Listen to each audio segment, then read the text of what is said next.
Hello everyone and welcome to Samuel's Racing Show. It's been a couple of weeks since I last did an episode, so let's jump straight back into it, starting with the NASCAR Cup race at Atlanta, which I didn't watch. I think I was at an improv class or something. And I watched the highlights and I was thinking, the whole race, not just the end, I was thinking, I really should have watched this one. That looked highly entertaining. It didn't look like too much of a pack race. The drivers had to do a little bit of lifting and throttle control through the corners. There were a couple of incidents where the drivers got it wrong, and then to end with that incredible finish. But you know what? To my credit, it was still exciting for me on the basis that I knew the finish was close, but I didn't know how close. And so it was still a little bit of a novelty when I did get to watch a finish on the highlights. Not the same as watching it live. Alternatively, I also missed a cup race at Vegas, and it didn't look like I missed a heck of a lot there. So, win one, lose one. Hendrick off to a good start of the season, winning 2 out of the opening 3 races. So, obviously, still a lot to be said in how the NASCAR Cup Series pans out. What I can talk about is the Xfinity Series. I did watch that race in Atlanta, and that was the one where Jesse Love was one of several drivers, including eventual race winner and his teammate Austin Hill, who stayed out late, basically running on fumes. Jesse Love had dominated the race and ran out of fuel toward the end.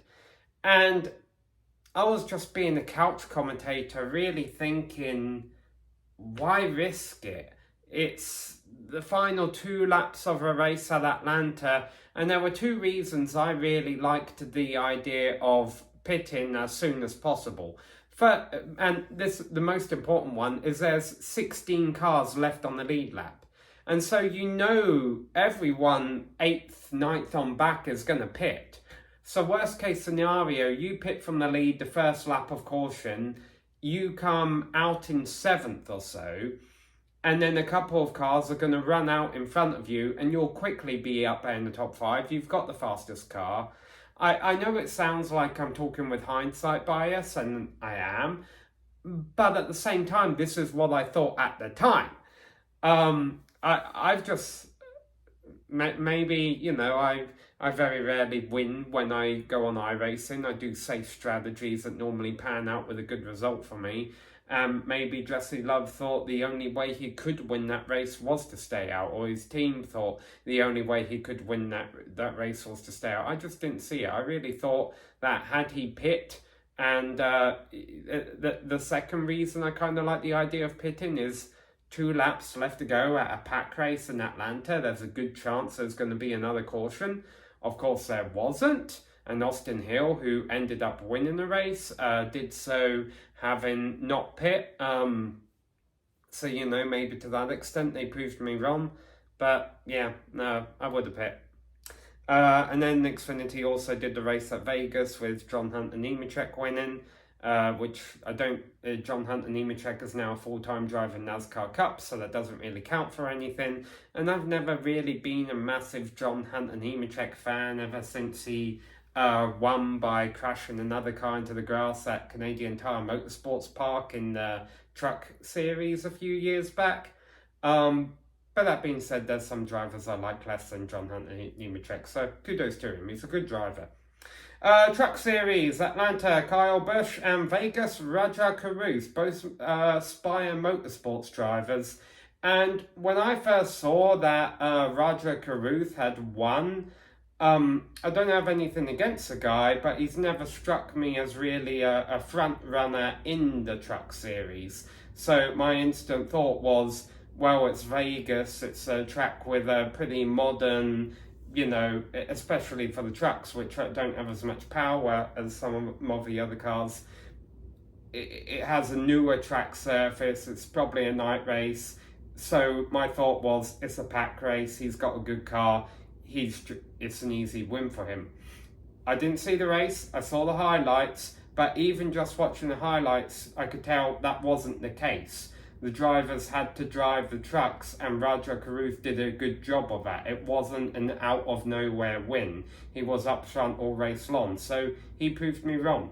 I never thought of him as really, in recent times, a serious contender for a race win in the Truck Series. But there you go.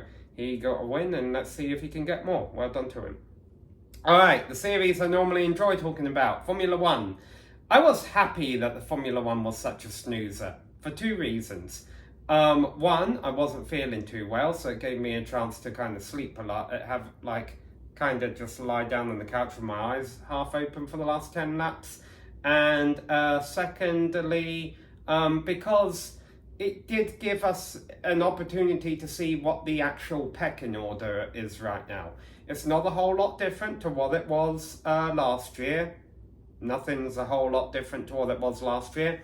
But I've got it wrote down here what I think a pecking order is. Red Bull, Ferrari, Mercedes, I'm a big fan of. I've got Ferrari above Mercedes right now.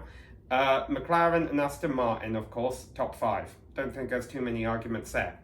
But then it looked like the 6th, 7th and 8th fastest teams in Boh-rain were respectively Sauber, Haas and RB. And I'm happy with all of that.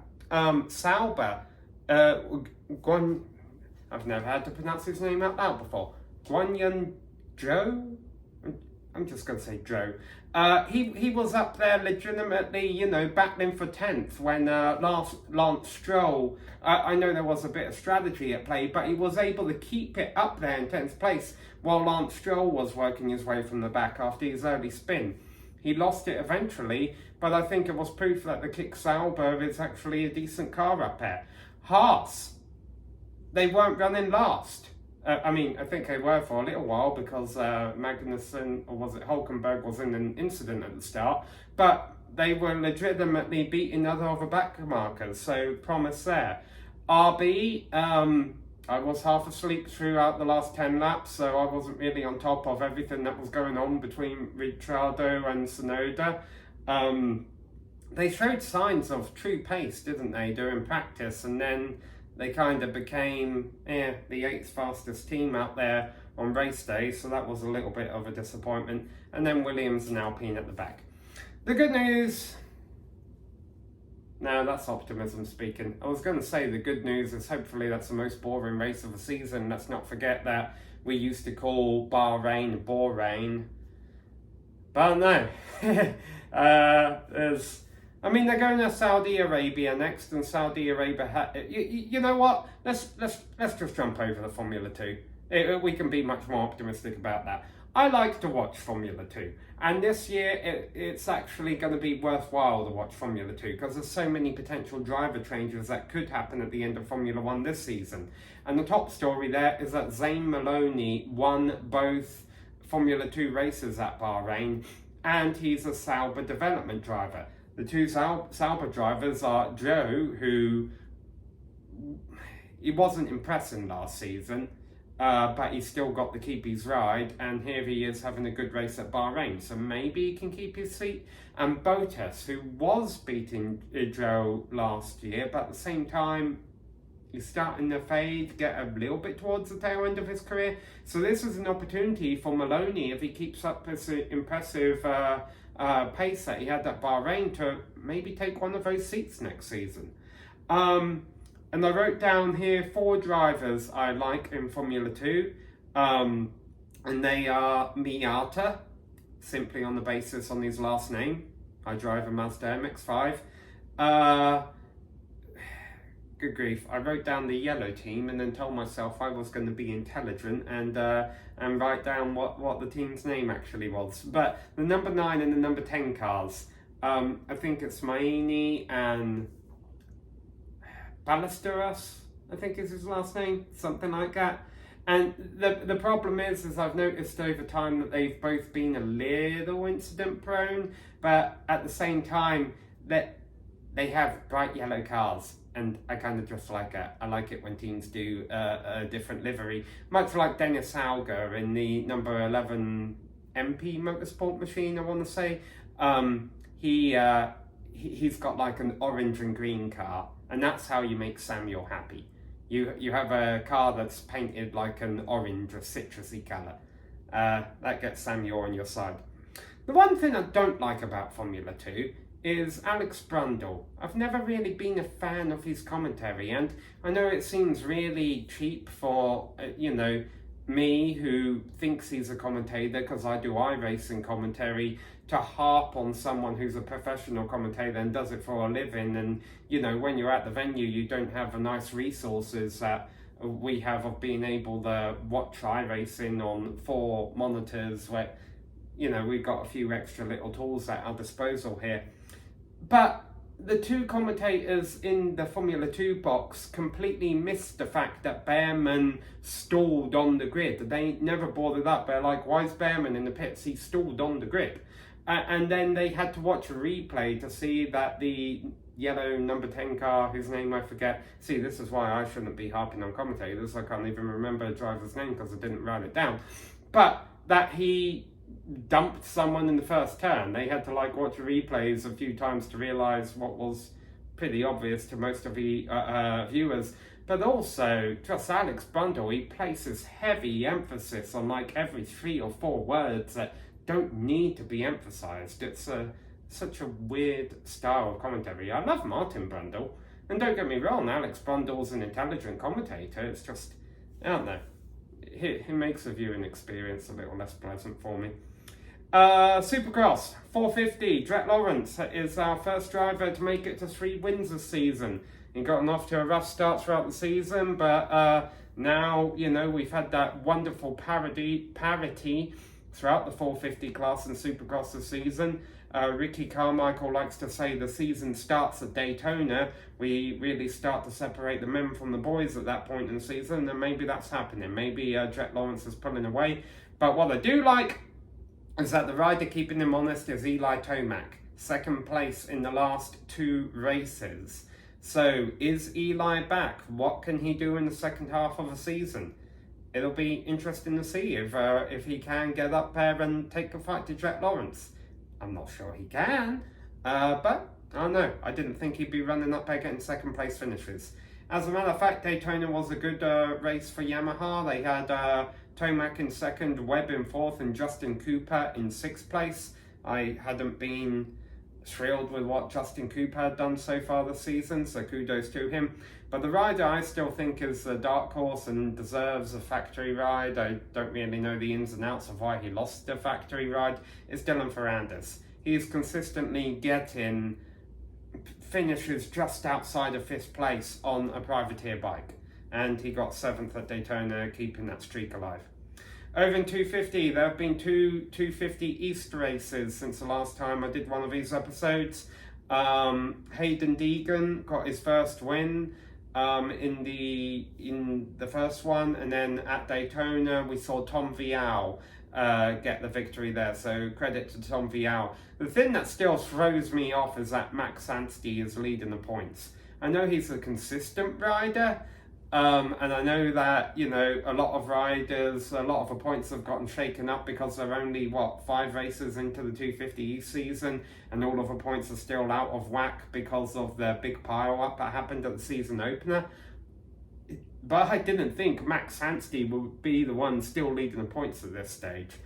Do I think he's going to win the championship? No, I think Hayden Deegan is going to win the championship. By the way, wonderful 360 move from Hayden Deegan, if you haven't seen it already, at the Daytona Supercross. He kind of almost crashed, found that his bike was pointing the right way and then wrong way, and then spun it right back around, all while losing a second or 2. So it was an impressive move if you haven't seen it already.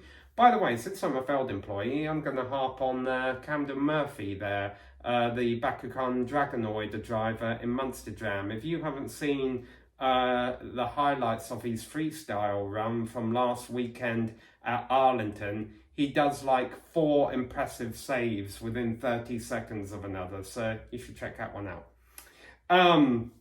The only other 2 motorsports I really keep up with that I haven't mentioned during this episode are MotoGP and IndyCar, and both of their racing seasons kick off this weekend, so that's going to be fun to watch. We've actually got a ton of motor racing coming up this weekend, and then it kind of peters down a little bit the weekend after that. Also, though, in 2 weeks is the 12 Hours of Sebring, and I might go to that race in person. No one's invited me to the GP of St. Pete yet, and honestly, unless they do, I'm probably not going to go. But we'll see. 12 Hours of Sebring is something I haven't done yet, so that might be fun. Well, I hope you all enjoy this weekend's racing, and see you all around.